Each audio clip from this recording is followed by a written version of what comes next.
Boa noite a todos. Estamos aqui reunidos em mais uma sexta-feira do ciclo de palestras do Lar Irmã Zarabatana, uma casa espírita situada na Tijuca, no Rio de Janeiro. Meu nome é Felipe Mendes e sou um dos colaboradores desta casa. E hoje vamos trazer um tema que gera muita curiosidade, muitas dúvidas de várias pessoas, que a gente vai tentar esclarecer sobre ele com base nas publicações da doutrina espírita, seja nas publicações principais, seja nas publicações complementares.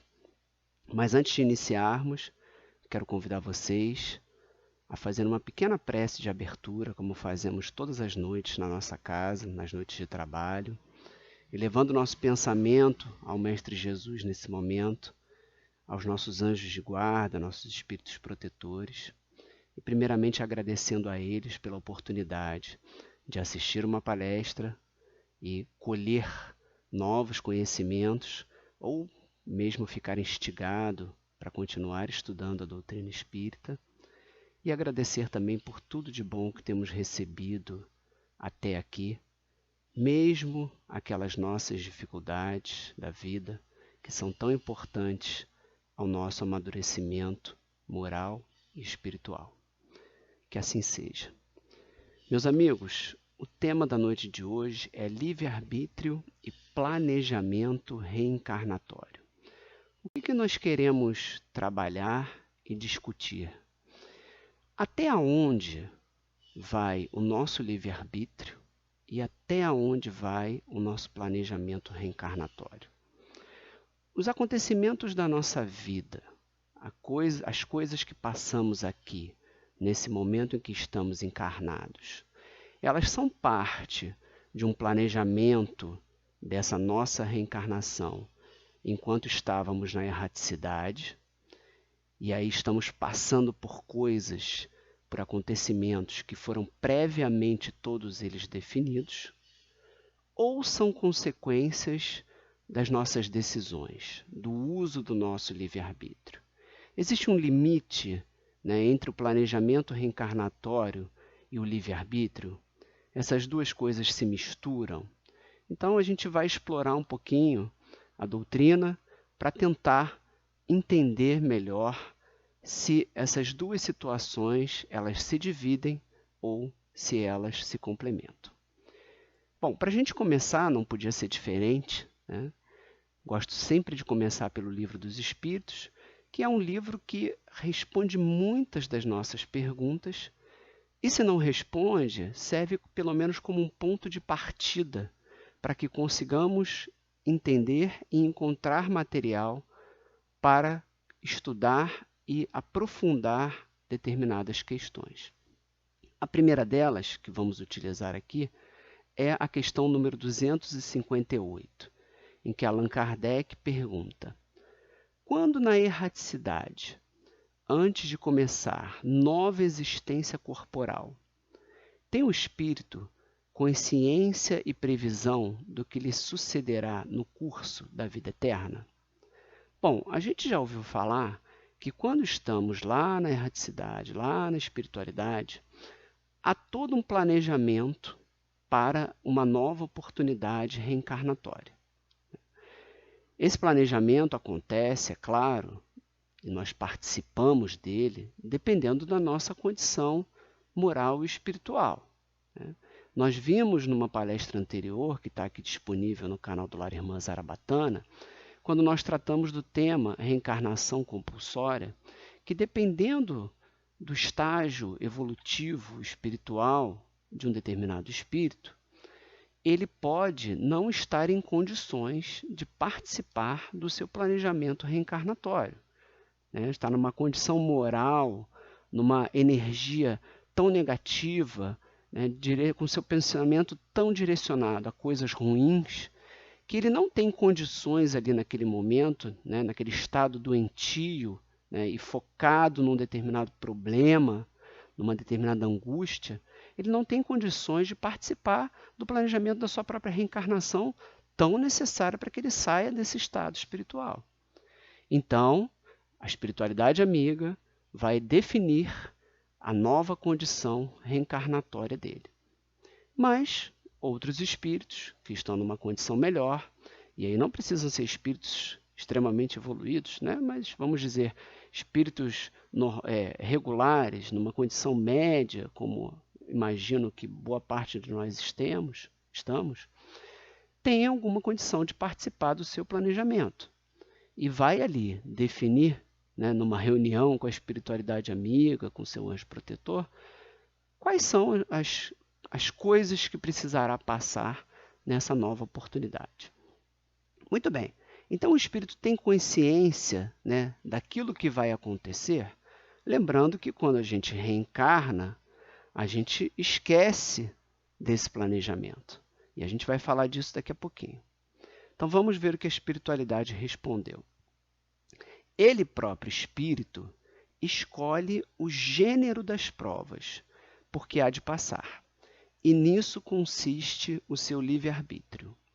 Bom, duas questões importantes só nessa frase. A primeira, que a espiritualidade está nos dizendo, que nós já exercemos o livre-arbítrio no momento do planejamento reencarnatório. Ou seja, lá, naquela reunião em que vamos debater um novo nascimento no planeta Terra, por exemplo, e uma nova vida, nós já ali decidimos, opinamos, escolhemos, de alguma maneira, quais são as provas que nós gostaríamos de passar, né? O que a gente precisa melhorar nessa nova etapa e quais são as condições que precisamos encontrar nessa nova encarnação que vão nos ajudar a conseguir obter esse melhoramento. Melhoramentos do ponto de vista moral, né? Quais são as características físicas do meio que estaremos mergulhados que nos serão importantes para despertar dentro de nós novos sentimentos, novos valores que vão nos ajudar a construir esse melhoramento, esse crescimento. A outra questão é que nós escolhemos o gênero de provas, e isso é muito importante, né? Já nos começa a dar pistas do tamanho do detalhamento dessas provas que escolheremos e que também vamos ver já já. Em complemento, na questão 258A, há uma informação na resposta da espiritualidade que nos ajuda a refletir. Eles dizem assim: nada ocorre sem a permissão de Deus, porquanto foi Ele quem estabeleceu todas as leis que regem o universo. Dando ao espírito a liberdade de escolher, Deus lhe deixa a inteira responsabilidade de seus atos e das consequências que estes tiverem. Pois bem, Deus nos concedeu o livre-arbítrio de decidir o gênero das nossas provas, e não só isso. Assim que reencarnamos, nos deu inclusive esse poder de livre-arbítrio de decidir o nosso caminho, de tomar as nossas decisões, de fazer as nossas escolhas. Porém, ele nos alerta: a responsabilidade dos seus atos e as consequências são inteiramente suas. Vocês imaginem só, se tudo na vida que estamos aqui experimentando fosse decidida e definida por Deus. O nosso progresso, ele seria quase que um progresso automático. Nós seríamos quase como robôs programados a passar por determinadas situações e progredir automaticamente. E que fruto colheríamos disso? Né? Que aprendizado verdadeiro nós teríamos de um progresso automático do qual não participaríamos? Não faria nenhum sentido. Então Deus, na sua perfeição, entende que precisamos sim tomar as rédeas da nossa vida, né? Seguirmos pelos caminhos que decidimos seguir, mas temos aí, e na história, né, na religião, nas explicações que temos recebido da espiritualidade, todos os exemplos e as ferramentas necessárias para que essas escolhas e esses caminhos definidos, eles possam seguir na direção correta, para que possamos tomar os melhores atos e decisões favoráveis a esse nosso crescimento. Os ensinamentos de Jesus Cristo são um exemplo maior daquilo que precisamos ter como guia das decisões que tomaremos no nosso dia a dia, na nossa prática do cotidiano, nas relações com a nossa família, com os nossos amigos, nas nossas relações de trabalho. Então, é aplicar esse conhecimento e esse exemplo na nossa vivência diária. E é claro, então, que todas essas decisões estarão aí norteadas nas leis divinas. E aqui nós vamos trazer, por exemplo, a lei de ação e reação, que tem tudo a ver com o texto que está escrito aqui na resposta da 258A. Todas as nossas decisões, todos os atos que praticarmos, terão consequências. Atos praticados positivamente, atos praticados na direção do bem, do amor, nós teremos consequências positivas, nós colheremos frutos maravilhosos desses atos tomados. Do outro lado, atos tomados equivocadamente, decisões errôneas nas nossas vidas, terão consequências. E aí a gente não está falando de uma punição divina, mas estamos falando de colher algo que equivocadamente nós plantamos. Teremos respostas àquelas decisões equivocadas. A justiça do homem também funciona assim. Se cometemos um crime, responderemos por ele, por exemplo. Mas vamos em frente, vamos continuar explorando aqui o Livro dos Espíritos. Questão 259. Allan Kardec pergunta: do fato de pertencer ao espírito, a escolha, então, dos gêneros de provas que deve sofrer, isso significa que todas as tribulações que experimentamos na vida, nós as previmos e buscamos? Então, se lá na reunião do planejamento reencarnatório tivemos o livre-arbítrio de escolher o gênero das nossas provas, tudo que está acontecendo aqui, nesse momento, nessa encarnação, é fruto dessas escolhas? Então, está tudo previsto de acontecer? E a resposta é: todas, não.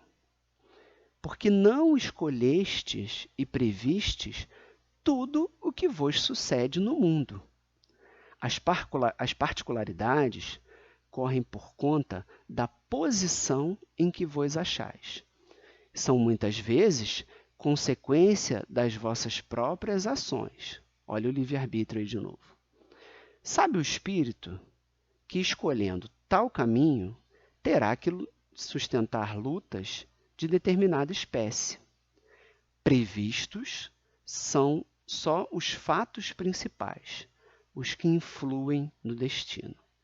Então, aqui a espiritualidade nos deixa muito claro, quando ela falou lá na pergunta anterior, gênero de provas, e aqui complementa, que esse planejamento ele é um planejamento relacionado a situações gerais, a questões gerais dessa nossa nova oportunidade. Então, nós vamos definir ali determinadas características, algumas bases dessa nova encarnação.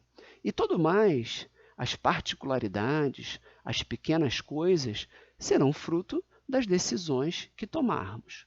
Então, vamos ver aqui, por exemplo, alguns exemplos.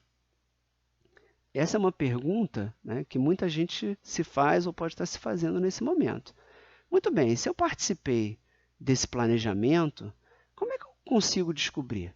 Se foi lançado sobre mim o véu do esquecimento, na passagem do plano espiritual para o plano material, como é que eu posso saber o que eu planejei, para onde eu devo seguir, os rumos que eu devo tomar, as decisões que eu preciso tomar? Muito bem, nós temos algumas pistas. A primeira dela é tentar nos conhecer. Quem somos? Qual é a nossa personalidade?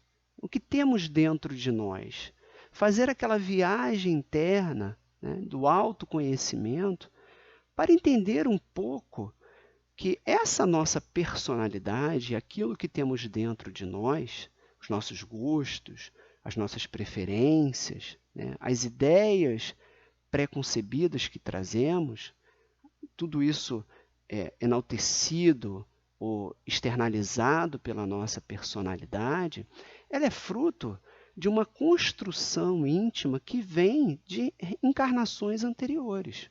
Então, as vidas passadas que tivemos e as histórias que tivemos no passado e as decisões que lá foram tomadas, elas vêm ao longo do tempo da nossa jornada construindo a personalidade e a pessoa que somos hoje.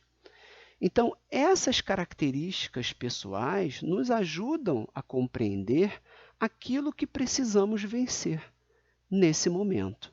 Por exemplo, se somos uma pessoa muito ciumenta, se somos uma pessoa egoísta, que só pensa em nós mesmos, né?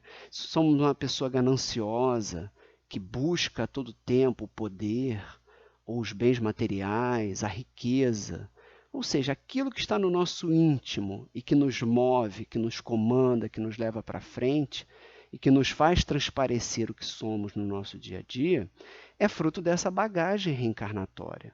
E nos dá pistas do que precisamos melhorar nesse momento. Vencer esses sentimentos, né? Essas vontades que não são tão destinadas ao bem e que acabam nos satisfazer intimamente a nós próprios, a esse nosso próprio egoísmo, mas que não contribui nada, né, para uma vivência em comunidade, para uma vivência familiar, e como somos parte de um grande universo, de uma grande criação divina. Então temos que capturar dentro de nós aquilo que temos de melhor, e todos nós temos um amor latente de Deus dentro de nós, e seguirmos nessa direção. Buscamos uma construção de amor, de caridade, de compartilhamento com todos que estão ao nosso lado, e nessa construção maior, né, do universo, desse universo que estamos buscando, de transição planetária, para esse mundo melhor, um mundo compartilhado, um mundo em que a caridade vai predominar, que os interesses coletivos serão colocados acima dos interesses individuais. Então construiremos esse mundo agora de regeneração que já começa a ser construído e que nós vamos, numa próxima oportunidade, né, não vamos nos esquecer, nós vamos desencarnar. Estaremos aqui daqui a 50, daqui a 100 anos, no planeta que nós deixarmos. Então, que esperamos o mais rápido possível conseguir construir esse planeta de regeneração, que será muito melhor do que o que vivemos atualmente, porque nós voltaremos, muito provavelmente, aqui, nesse planeta, agora como bisneto, como tataraneto, né? E vamos colher, né, e viver o planeta que estamos construindo hoje.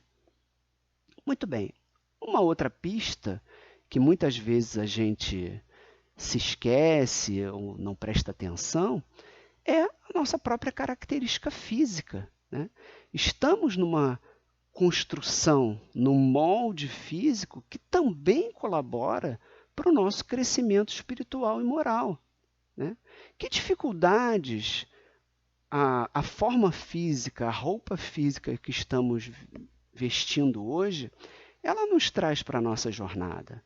Se somos mais gordinhos, se somos magrinhos, se somos feios, bonitos, altos, baixos, se temos deficiência física, de que maneira essa nossa construção ela afeta o nosso dia a dia, né? Que sentimentos elas nos causam? Que dificuldades ou facilidades elas nos trazem? Isso, de alguma maneira, também colabora, então, para aquilo que nos foi planejado, né? Foi planejado recebermos determinada constituição física, e isso, de alguma maneira, também vai repercutir, né, naquilo que estamos construindo hoje, né? Se misturando com as nossas decisões, com os nossos sentimentos, com os nossos pensamentos, e vai fazer parte dessa grande composição do planejamento reencarnatório. Uma outra questão importantíssima é a nossa condição social, a nossa situação econômica. Sejamos muito ricos, tenhamos uma vida econômica média, né? uma classe média, ou sejamos muito pobres, tudo isso é parte desse planejamento. O país que estamos nascendo, a cidade que estamos nascendo, a situação financeira em que nascemos, em que nascemos e que pode ser transformada de um jeito ou de outro, né? Podemos sair da pobreza para a riqueza e da riqueza para a pobreza, conforme o uso do nosso livre-arbítrio, conforme as nossas decisões, mas aquela situação em que primeiramente nos deparamos, ela também é parte do nosso planejamento e vai influenciar as decisões que tomaremos, né? Vai influenciar especialmente as experimentações que teremos nessa nossa vida em função dessa condição social. Quantas vezes vemos na literatura espírita que espíritos que numa vida passada tiveram, por exemplo, uma vida de muita riqueza e fizeram mau uso dessa riqueza, né? Foram pessoas que exploraram a vida alheia, né? Que se gabaram dessa vida de luxo, né? Que vivenciaram, deixaram de lado uma vivência espiritual para viver essa vivência material, e que na próxima jornada, na próxima vinda reencarnatória, planejaram, pediram para que pudessem viver na pobreza, para valorizar, né, não mais essa posse material, mas valorizar o crescimento espiritual, as relações familiares, valorizar o esforço que precisarão ter, né, e a resignação daquela vida difícil e de uma nova construção em busca, né, desses valores que advêm das dificuldades. E quem sabe conseguir sim uma vida econômica um pouco melhor, mas fruto do seu trabalho, fruto do seu suor, fruto dessa construção que precisamos desenvolver dentro de nós. Então isso é muito importante, isso é muito bonito, né? Do outro lado, né, também a pessoa que talvez tenha vivido na pobreza e agora consegue ter uma nova oportunidade numa vida material, né, rica, confortável e tranquila, em que vai ser desafiada a pensar o que vai fazer com isso. Será que vai compartilhar com outras pessoas que não têm tanto, né? E vai se lembrar lá no seu íntimo dessa jornada, dessa vida anterior, né? De que teve tanto sofrimento também numa vida pobre, e aí sim vai entender o quanto é importante compartilhar o que se tem com aqueles que não têm, ou dar uma oportunidade, né, dar um emprego para uma pessoa que tem uma dificuldade econômica, né? Então, tudo isso, todo esse molde principal do nosso planejamento vai nos servir, então, como guia dessa nossa nova jornada. E, por último, a nossa construção familiar, né? O nosso laboratório da vida terrena, né? Quais são os espíritos que estamos nos relacionando nesse momento, né? Quais são os sentimentos que temos em relação a eles?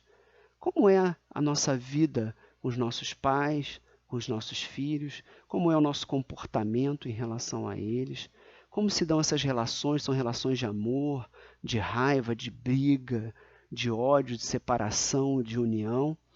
Então, essas relações com esses outros espíritos que estão próximos de nós também nos dá pistas daquilo que planejamos, do que estamos buscando nesse momento.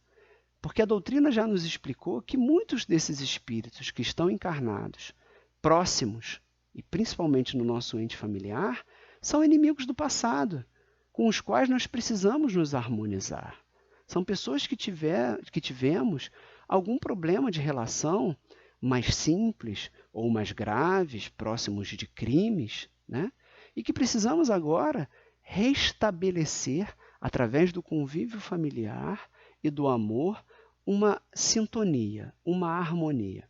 Quer dizer, então, que todas as pessoas com quem nos relacionamos na nossa família foram nossos inimigos? Não, claro que não.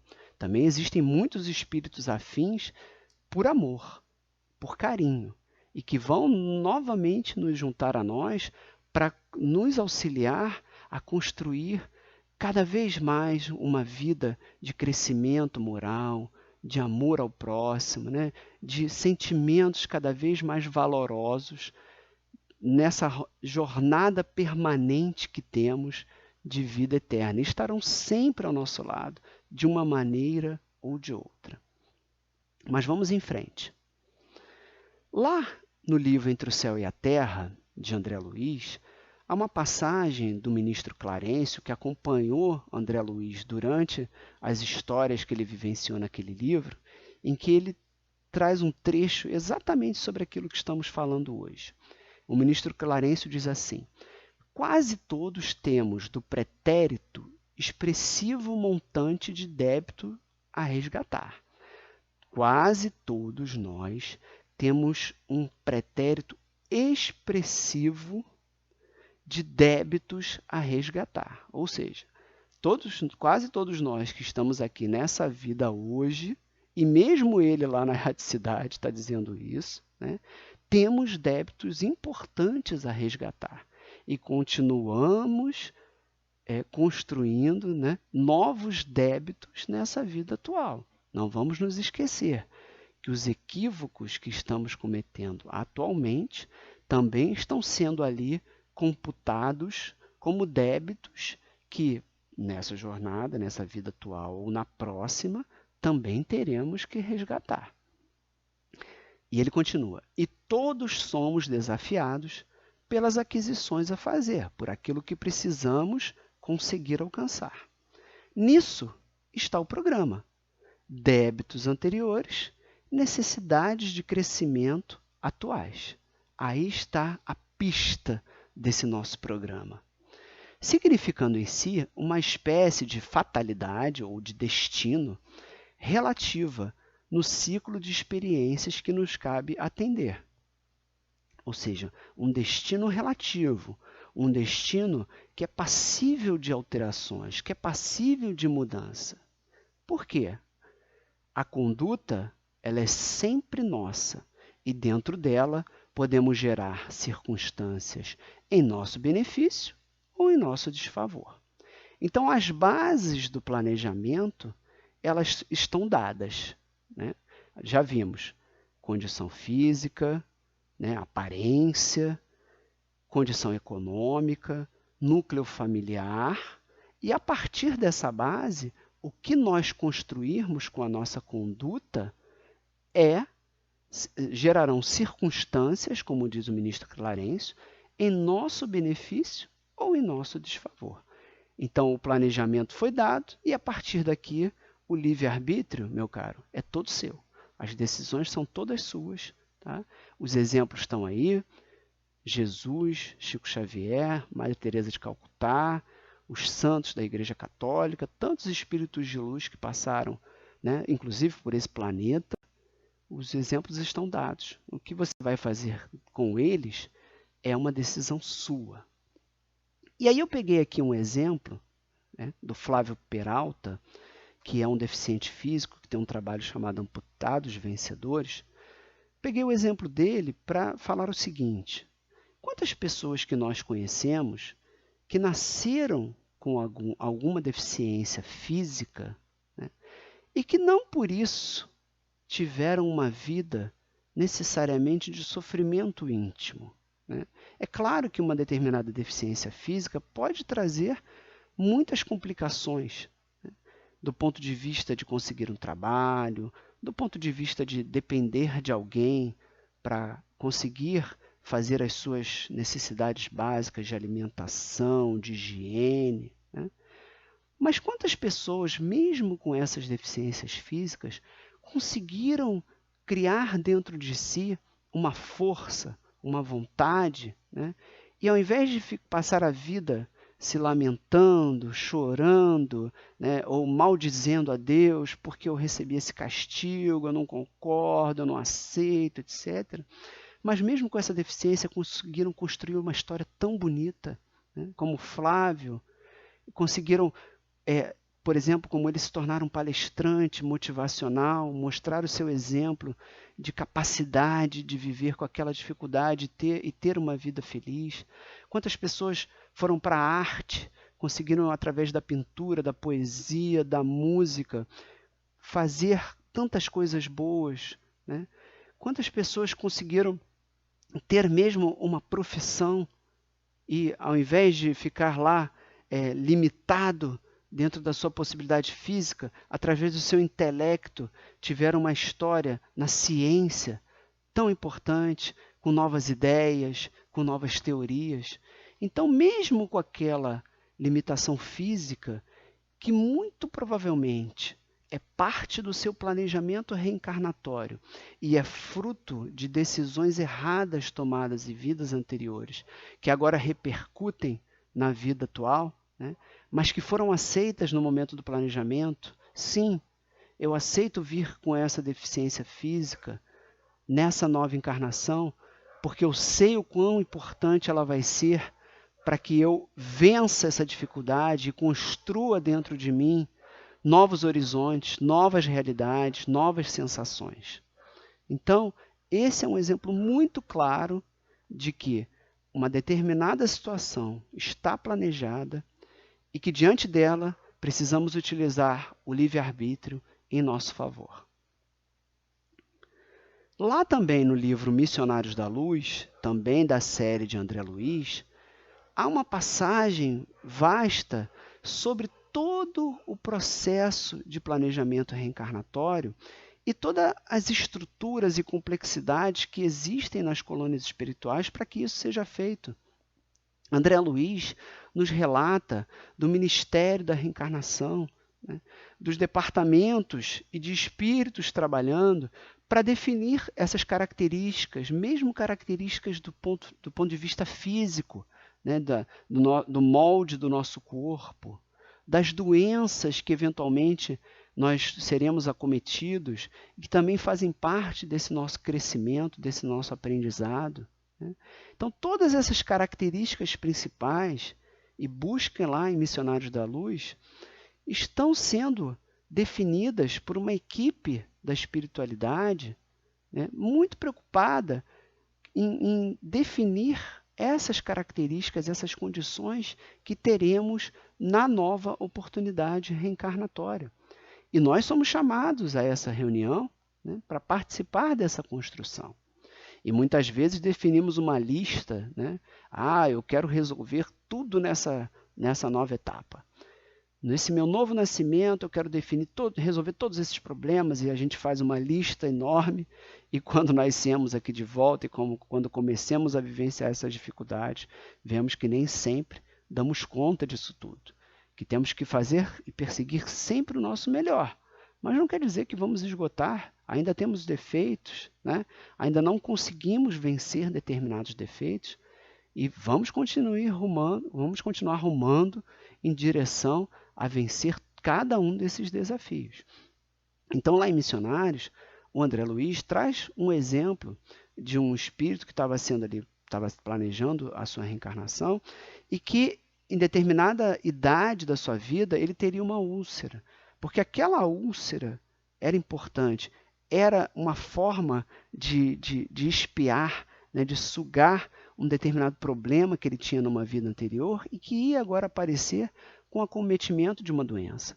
E o aprendizado que ele vai ter com o tratamento dessa doença, né, em vencer essa doença, em correr atrás, ou mesmo de repensar a sua vida em função de uma determinada doença grave, vai ser muito importante para o seu crescimento espiritual.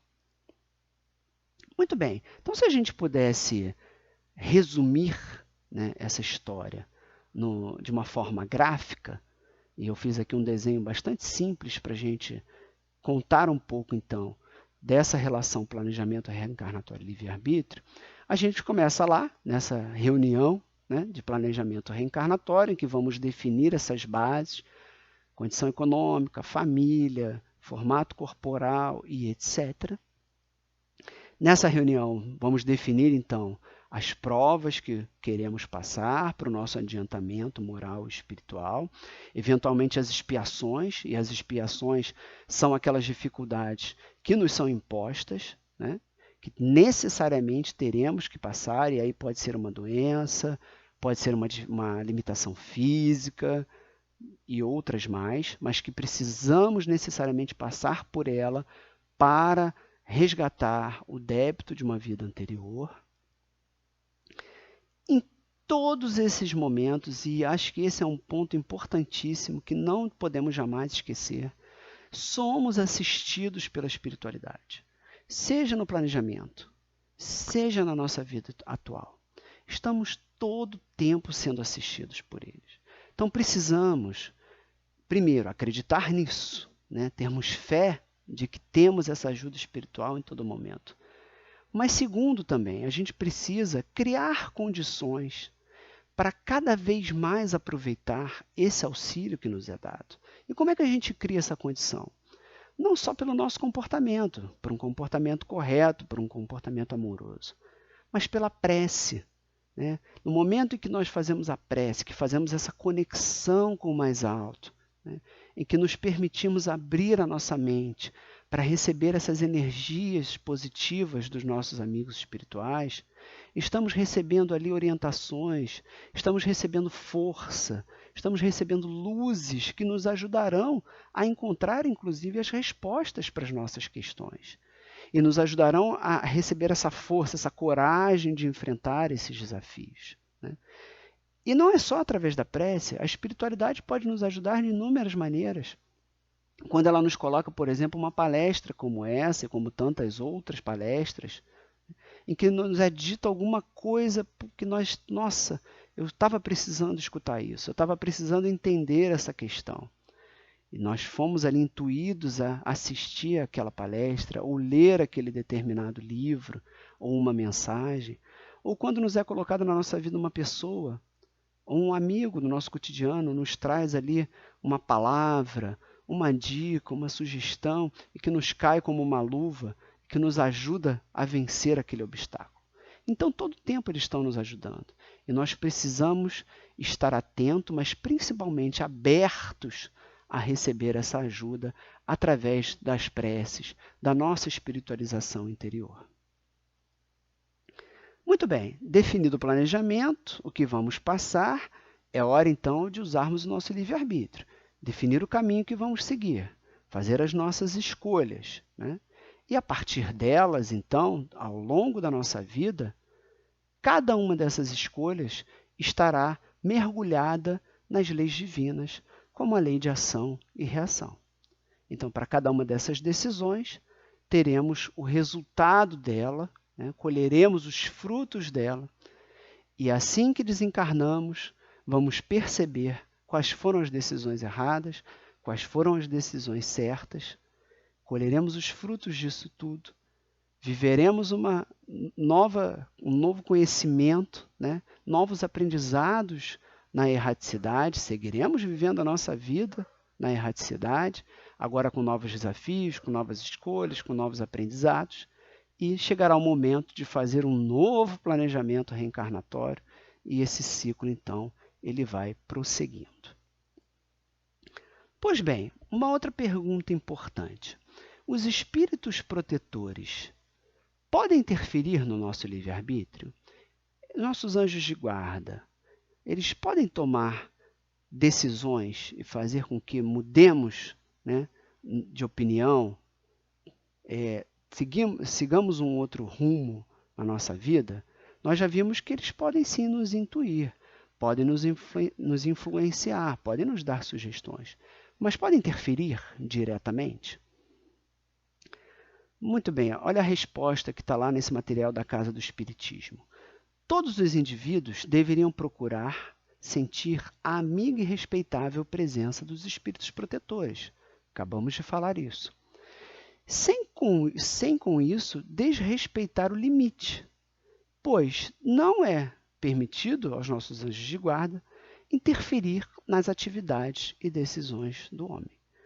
Porque se nós não tivéssemos responsabilidades, não vos adiantarias na senda que vos deve conduzir a Deus. Se nós não tivéssemos responsabilidade pelas nossas escolhas, de que seria o nosso crescimento e o nosso aprendizado? Então, não, eles não vão interferir, não vão nos pegar no colo, nos tirar de uma escolha errada, né, de um crime que estamos cometendo, de um mal que estamos fazendo a alguém, nos tirar daquela situação e dizer assim, ó, sai daí e vem para cá que você está errado.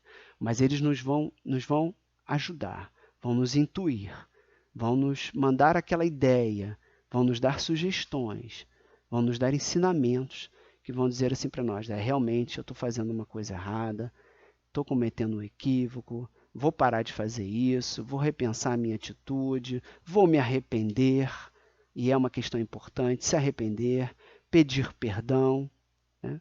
Estar com a sua consciência livre e tranquila a partir do erro cometido e usar aquele erro como um exemplo para que não se repita essa decisão equivocada. Outra questão que pode nos surgir. Muito bem, nós temos então o planejamento, nós temos as provas que precisamos passar para o nosso melhoramento espiritual.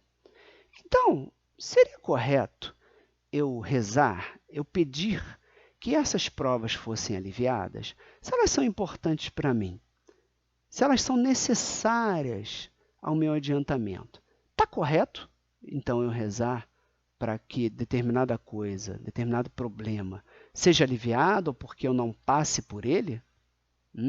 E agora? Vamos ver aqui.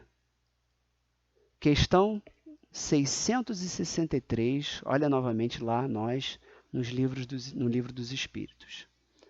Pergunta: podem as preces que por nós mesmos fizermos mudar a natureza das nossas provas e desviar-lhes o curso? Ou seja, podemos pedir, por exemplo, né, aquela úlcera que nós vimos agora há pouco ali no livro Missionários da Luz, ou uma determinada doença grave que precisamos passar, né, ou acometimento da Covid-19 e um adoecimento grave que tenhamos em função desse vírus.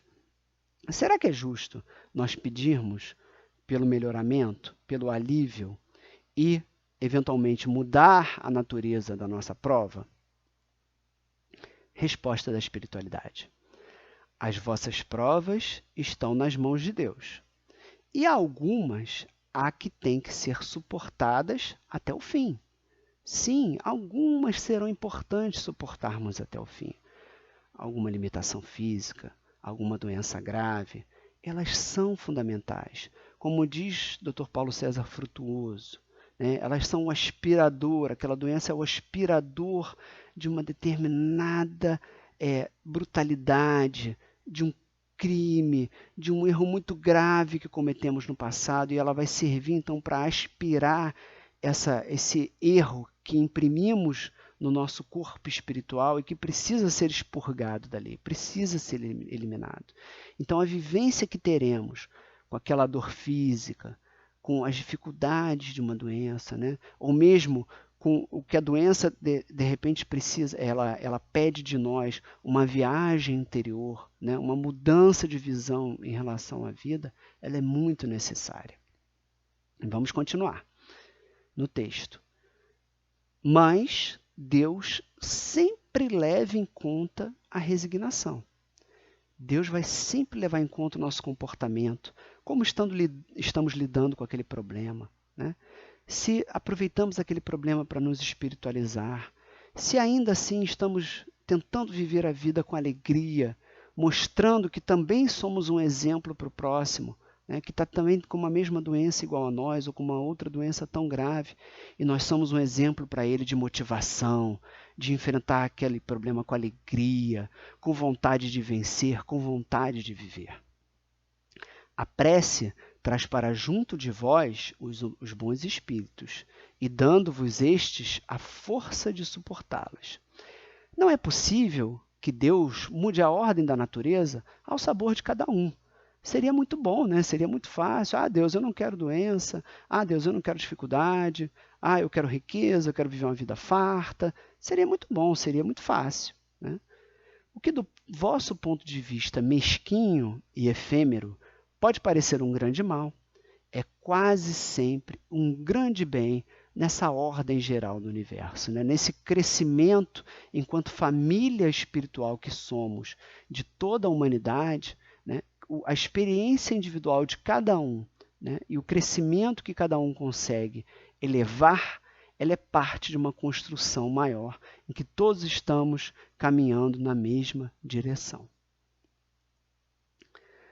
Ou ainda, uma outra pergunta que nós vamos utilizar agora, o Evangelho segundo o Espiritismo, no capítulo lá dos Bem-aventurados os aflitos.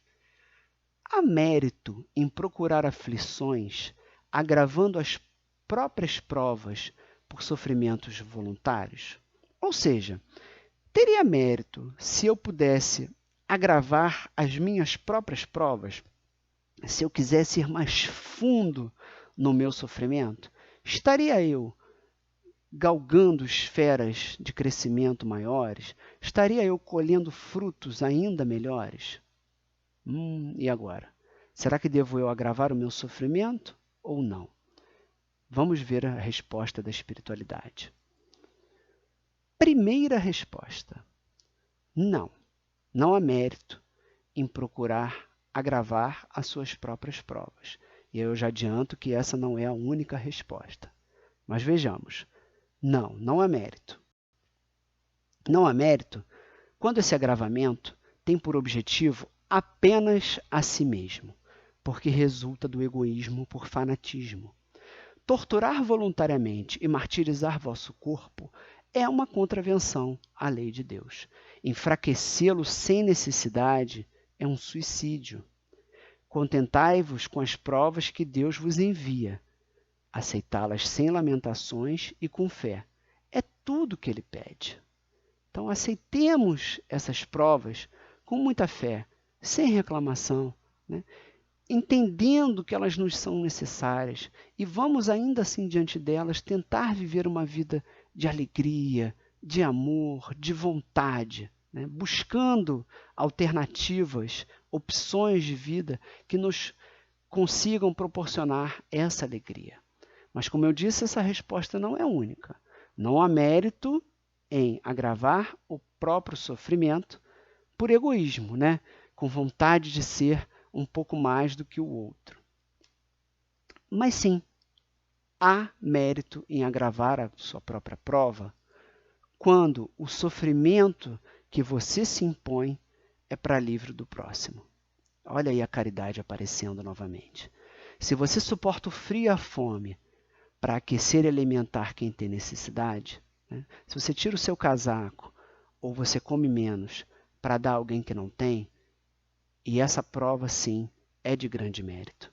Se você deixa a sua casa confortável, né? Se você sai do seu ambiente familiar tão agradável para ir numa prisão, para ir num outro ambiente de sofrimento, né? Para ir num ambiente muito pobre, para ir num orfanato, para ir numa casa de idoso, se você sai ali do conforto do seu lar, do seu sofá, da sua TV, para ir passar algumas horas ou alguns dias com alguém que está precisando, sim, esse sacrifício que você está fazendo, e que você depois vai ver que não é sacrifício nenhum, é um mérito.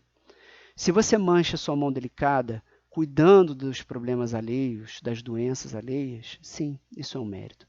Se você priva o seu sono, se você dorme menos para cuidar de um doente, sim, isso é um mérito. Eis aí o sacrifício que é abençoado por Deus. Eis aí o exemplo claro, né, de como podemos prestar a caridade e como podemos, então, sacrificar um pouquinho, né, a vida que temos em benefício de outra pessoa. É isso que ele espera de nós, que possamos ajudar o próximo com o que nós temos. Não precisa ser uma ajuda material, pode ser a privação do sono, como diz o texto, pode ser uma dedicação a alguém, né? Pode ser um ombro amigo, pode ser oferecer o ouvido para que aquela pessoa bote para fora todos aqueles sentimentos ruins que ela tem ali dentro dela e as dificuldades que ela está passando, e você possa oferecer uma palavra amiga, possa oferecer uma prece para ela, possa oferecer um livro para ela ler, que vai ajudá-la a sair daquela dificuldade. Resumindo, muita coisa de que vimos aqui. O planejamento reencarnatório, ele é sim flexível, e ele é adaptado às circunstâncias e aos resultados esperados. É por esta razão que os espíritos superiores afirmam: a fatalidade ou destino verdadeiramente só existe quando há um momento em que deveis aparecer e desaparecer deste mundo. Então esse planejamento ele é flexível, já que nós temos o exercício do livre-arbítrio para definir o nosso caminho. E com a nossa resignação, com a nossa fé, com a nossa crença, nós podemos sim superar determinadas provas que nos foram colocadas nesse planejamento reencarnatório. E Deus, vendo o nosso esforço, vendo a nossa vontade, né, vendo o nosso merecimento, ele pode sim aliviar as nossas provas e flexibilizar esse planejamento. Agora, o nosso destino, ele está traçado, em especial, no momento em que precisamos voltar para a nossa casa, né? Já não vamos nos esquecer que a nossa casa, a nossa origem, é a erraticidade, que a viagem ao planeta Terra é uma passagem, é uma escola. São aqueles anos que vivemos na nossa infância, na escola, são os anos que vivemos aqui encarnados. Então, o momento do término, esse sim, ele está definido. E aí, de novo, exaltamos a importância, né, de que não devemos reduzir esse tempo. Não devemos cometer atos que cessem o tempo da nossa jornada encarnatória. Porque estamos ali causando não só um sofrimento para nós, mas estamos limitando o aprendizado que estava programado para esse momento. E vamos não só arcar com as consequências dessa decisão mais grave, talvez, que é tirarmos a nossa própria vida. Mas vamos também ter que recuperar esse tempo perdido em que não galgamos os resultados que eram esperados de nós. Mas vamos ali, para terminar, a pergunta 853A, falando então dessa questão do momento da morte, né? Assim, qualquer que seja o perigo que nos ameace, se a hora da morte ainda não chegou, nós não morreremos, né? Existe realmente a hora de nós desencarnarmos, a hora que o nosso nome sai lá na chamada, que toca o sinal, né? E que é o momento da nossa volta para casa? Não, não morreremos se não chegar essa hora definida. Não perecerás, e tens disso milhares de exemplos, né? Quantas pessoas sofreram acidentes graves, acidente de avião, acidente de carro, ou passaram por doenças muito graves e não desencarnaram, porque não era chegada a sua hora. Quando, porém, só é a hora da tua partida, nada poderá impedir que partas. Deus sabe de antemão de que gênero será a morte do homem, e muitas vezes seu espírito também o sabe. Há também um planejamento desse momento e como ele deve se dar. Por lhe ter sido isso revelado quando escolheu tal ou qual existência. Então, o planejamento do nosso desencarne, ele também existe. De novo, não serão planejadas as particularidades, né, os detalhes desse desencarne, mas o momento, as condições gerais e talvez a forma, esses sim estão planejados. Meus amigos, eu espero assim ter respondido a nossa questão principal, né, entre os limites do planejamento e do livre-arbítrio. Se não pude responder, deixo aqui o e-mail do Lar Irmã Zarabatana para que todos vocês possam mandar uma mensagem, fazendo novas perguntas, pedindo novos esclarecimentos, sugerindo uma outra palestra. A nossa casa está inteiramente aberta. Temos também uma página no Facebook, temos um site com informações sobre a nossa casa, com as preces que lá utilizamos. Então, sejam muito bem-vindos. Eu agradeço demais a atenção que vocês nos deram. Agradeço e vamos agradecer juntos a espiritualidade por ter nos oferecido essas reflexões, esse momento de aprendizados. E agora, às 8 horas da noite, como fazemos todas as sextas-feiras, convidamos vocês que se juntem a nós num momento de prece, em que vamos nos unir em pensamento, já que agora estamos nesse momento de isolamento, para pedir por tudo aquilo que precisamos alcançar nessa vida atual. Uma boa noite a todos e até uma próxima oportunidade.